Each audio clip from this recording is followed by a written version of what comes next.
Pakistan drama industry کے سنجیدہ اور ورسٹائل اداکار سمیع خان نے حال ہی میں ایک انٹرویو میں ڈراموں میں ابھرتے رجحانات اور کرداروں کی پیشکش پر اپنے خیالات کا اظہار کیا ہے، جو سوشل میڈیا پر زبردست توجہ حاصل کر رہا ہے۔ بھارت نے ایک بار پھر ہوچھے ہتھ کنڈے استعمال کرتے ہوئے پاکستان کی عالمی شہرت یافتہ صوفی گلوکارہ عابدہ پروین کا انسٹاگرام اکاؤنٹ بھارت میں بلاک کر دیا ہے۔ بھارتی صارفین کو اب عابدہ پروین کا پروفائل دیکھنے پر یہ نوٹس موصول ہوتا ہے کہ یہ اکاؤنٹ قانونی درخواست کے تحت بھارت میں دستیاب نہیں ہے۔ سعودی عرب میں حج سیزن 2025 کا باقاعدہ آغاز ہو گیا ہے۔ مسجد الحرام میں دنیا بھر سے عازمین کی آمد کا سلسلہ جاری ہے، جبکہ حکام کی جانب سے وزٹ ویزا رکھنے والے افراد پر مکہ مکرمہ اور دیگر مقدس مقامات میں قیام پر سخت پابندیاں عائد کر دی گئی ہیں۔ کراچی میں آئندہ 24 گھنٹوں کے دوران موسم گرم اور مرطوب رہنے کا امکان ہے، تاہم شام میں کہیں کہیں آندھی اور گرج چمک کے ساتھ بارش کی پیشگوئی کی گئی۔ کراچی سمیت سندھ بھر میں آج بارشوں کا امکان ہے۔ ملک کے مختلف علاقوں میں برسات کا سلسلہ زوروں پر، کہیں موسلادھار بارش تو کہیں ژالہ باری نے نظام میں زندگی متاثر کیا۔ امریکی صدر ڈونلڈ ٹرمپ نے 2028 میں تیسری مدت کے لیے صدارتی انتخابات لڑنے کی خبروں کو مسترد کرتے ہوئے کہا ہے کہ وہ امریکی آئین کے مطابق صرف 2 مدت کی صدارت کے حامی ہیں۔ ٹرمپ، جنہوں نے 2017 سے 2021 تک پہلی مدت مکمل کی اور 2024 کے انتخابات کے بعد دوسری بار صدر منتخب ہوئے۔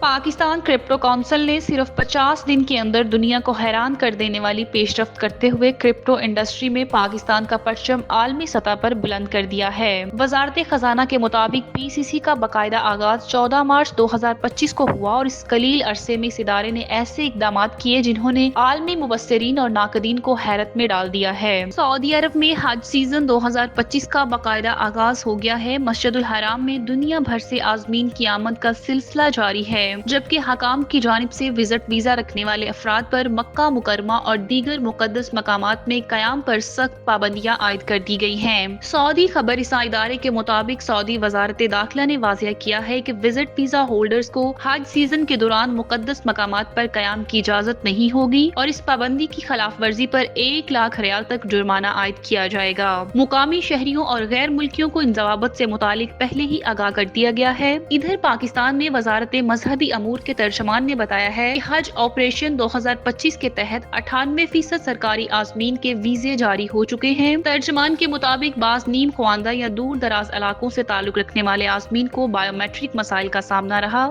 جس کے باعث 1.5% ویزے زیر التوا ہیں جن پر کام جاری ہے۔ وزارت کا کہنا ہے کہ غلط بائیو میٹرک یا دیگر تکنیکی وجوہات کی بنیاد پر رہ جانے والے 0.5% ویزوں کا دوبارہ اجرام جلد مکمل کر لیا جائے گا۔ اس سلسلے میں وزارت کا حج ISL مسلسل رابطے میں ہے اور متاثرہ عازمین کو ہر ممکن معاونت فراہم کی جا رہی ہے۔ ترجمان وزارت نے مزید بتایا ہے کہ جو عازمین ویزا یا نجی وجوہات کے باعث پہلے نہ جا سکے، انہیں اگلی دستیاب پروازوں سے روانہ کیا جا رہا ہے۔ اس کے علاوہ وزارت کے تمام حاجی کیمپ ہفتے کے 7 دن عازمین کی خدمت کے لیے کھلے ہیں۔ سعودی عرب میں ضوابط کی خلاف ورزی پر سزاؤں کا اطلاق شروع ہو چکا ہے اور حکومت نے حج سیزن کے دوران کسی بھی قسم کی نرمی نہ برتنے کا اعلان کیا ہے۔ کراچی میں آئندہ 24 گھنٹوں کے دوران موسم گرم اور مرطوب رہنے کا امکان ہے، تاہم شام میں کہیں کہیں آندھی اور گرج چمک کے ساتھ بارش کی پیشگوئی کی گئی۔ کراچی سمیت سندھ بھر میں آج بارشوں کا امکان ہے۔ ملک کے مختلف علاقوں میں برسات کا سلسلہ زوروں پر، کہیں موسلادھار بارش تو کہیں ژالہ باری نے نظام میں زندگی متاثر کیا۔ اسلام آباد میں موسلادھار بارش کے بعد جلتھل ایک ہو گیا۔ لاہور، ضلع جہلم، فیصل آباد، لودھراں، لالیاں، کلورکوٹ اور ملکہ علاقوں میں موسلادھار بارش ریکارڈ کی گئی، جس سے موسم خوشگوار ہو گیا۔ ایبٹ آباد، سوات اور مالاکنڈ میں بارش وقفے وقفے سے جاری ہے، جبکہ آزاد کشمیر کے علاقے پلندری میں بھی تیز بارش ہوئی۔ ادھر راجن پور کی تحصیل جامپور میں پہاڑی علاقے کوہ سلیمان پر بارش کے دوران آسمانی بجلی گرنے سے 2 سگے بھائی جان کی بازی ہار گئے۔ واقعے کے بعد علاقے میں فضا سوگوار ہے۔ کرک میں طوفانی بارش اور ژالہ باری سے ندی نالوں میں طغیانی آ گئی، جس کے نتیجے میں 2 افراد مویشیوں سمیت بہہ گئے۔ شدید ژالہ باری سے گندم کی تیار فصل کو بھی نقصان پہنچا ہے۔ بلوچستان کے اضلاع کوہلو، ڈیرہ بگٹی اور گردو نواں میں بھی گرج چمک کے ساتھ بارش ہوئی، جس سے نشیبی علاقے زیر آب آ گئے۔ محکمہ موسمیات نے خبردار کیا ہے کہ آئندہ 24 گھنٹوں کے دوران بالائی علاقوں میں مزید طوفانی بارش اور ژالہ باری کا امکان ہے۔ پیر کے روز کراچی، سکھر، لاڑکانہ، دادو، شہید بے نظیر آباد اور بلوچستان کے مختلف حصوں میں بھی بادل برسنے کی پیشگوئی کی گئی ہے۔ پاکستان ڈرامہ انڈسٹری کے سنجیدہ اور ورسٹائل اداکار سمیع خان نے حال ہی میں ایک انٹرویو میں ڈراموں میں ابھرتے رجحانات اور کرداروں کی پیشکش پر اپنے خیالات کا اظہار کیا ہے، جو سوشل میڈیا پر زبردست توجہ حاصل کر رہا ہے۔ 2 دہائیوں سے فلم اور ٹی وی پر اپنی شاندار اداکاری کے جوہر دکھانے والے سمیع خان ان دنوں ڈرامہ سیریل فرار اور دنیا پور میں اپنی متوازن اور گہری پرفارمنس کے باعث ایک بار پھر مرکز نگاہ ہیں۔ انٹرویو میں سمیع خان نے خاص طور پر اس مسئلے کو اجاگر کیا کہ کس طرح آج کل کے ڈراموں میں منفی کرداروں، خصوصاً برے لڑکوں کو بطور ہیرو پیش کیا جا رہا ہے۔ انہوں نے افسوس کا اظہار کرتے ہوئے کہا کہ ناظرین اب محبت جیتنے والے نہیں بلکہ محبت چھیننے والے کرداروں کو ہیرو ماننے لگے ہیں۔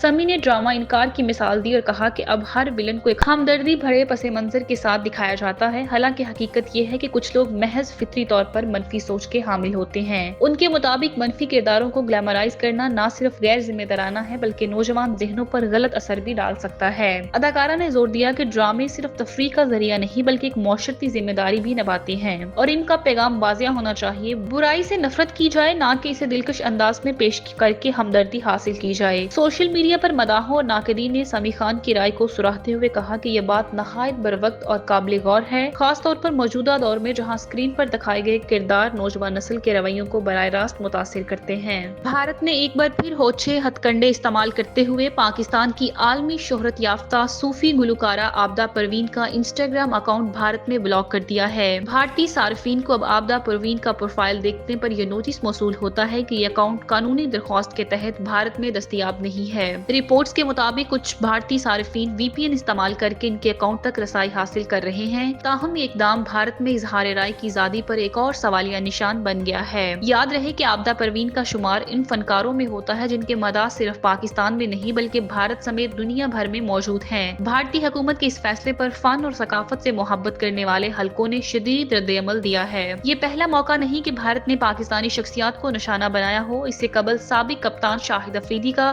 یوٹیوب چینل اور پھر شعیب اختر، راشد لطیف، باسط علی جیسے معروف کھلاڑیوں کے یوٹیوب چینلز بھی بھارت میں بلاک کیے جا چکے ہیں۔ سیاسی تجزیہ کاروں کا کہنا ہے کہ یہ سب اقدامات بھارتی حکومت کی انتہا پسند پالیسیوں کی عکاسی کرتے ہیں، جس کے تحت ہر وہ آواز دبائی جا رہی ہے جو مودی حکومت کے بیانیے سے اختلاف رکھتی ہو یا سچ بیان کرے۔ امریکی صدر ڈونلڈ ٹرمپ نے 2028 میں تیسری مدت کے لیے صدارتی انتخابات لڑنے کی خبروں کو مسترد کرتے ہوئے کہا ہے کہ وہ امریکی آئین کے مطابق صرف 2 مدت کی صدارت کے حامی ہیں۔ ٹرمپ، جنہوں نے 2017 سے 2021 تک پہلی مدت مکمل کی اور 2024 کے انتخابات کے بعد دوسری بار صدر منتخب ہوئے، گزشتہ دنوں اپنے بیانات اور مہماتی اشیاء کی فروخت سے تیسری مدت کی چیمگوئیوں کو ہوا دی تھی۔ 78 سالہ ٹرمپ نے حال ہی میں کہا تھا کہ وہ تیسری بار حتیٰ کہ چوتھی مدت کے لیے بھی صدارتی انتخابات میں دلچسپی رکھتے ہیں، اور ان کی کمپنی نے ٹرمپ 2028 کے عنوان سے مہماتی ٹوپیاں بھی فروخت کرنا شروع کر دی ہیں، جس سے یہ تاثر پیدا ہوا کہ وہ اگلی مدت کے بعد بھی اقتدار میں رہنے کے خواہاں ہیں۔ تاہم ایک تازہ انٹرویو میں ٹرمپ نے ان خبروں کی سختی سے تردید کرتے ہوئے واضح کیا ہے کہ وہ صرف 2 مدت تک ہی صدارت کے خواہاں ہیں۔ انہوں نے کہا کہ ان کے پچھلے بیانات محض میڈیا کو چڑھانے کے لیے تھے۔ ٹرمپ کا کہنا تھا کہ میں صرف 2 مدت کے لیے صدر رہوں گا۔ میں نے ہمیشہ سمجھا ہے کہ یہ اصولی اور آئینی طور پر درست ہے۔ سیاسی ماہرین کے مطابق امریکی آئین کسی بھی شخص کو صرف 2 مدت تک صدر رہنے کی اجازت دیتا ہے اور تیسری مدت ممکن نہیں ہے۔ یاد رہے کہ امریکہ میں اگلا صدارتی انتخابات 2028 میں ہوگا، جس کے لیے اب سے قیاس آرائیاں شروع ہو چکی ہیں۔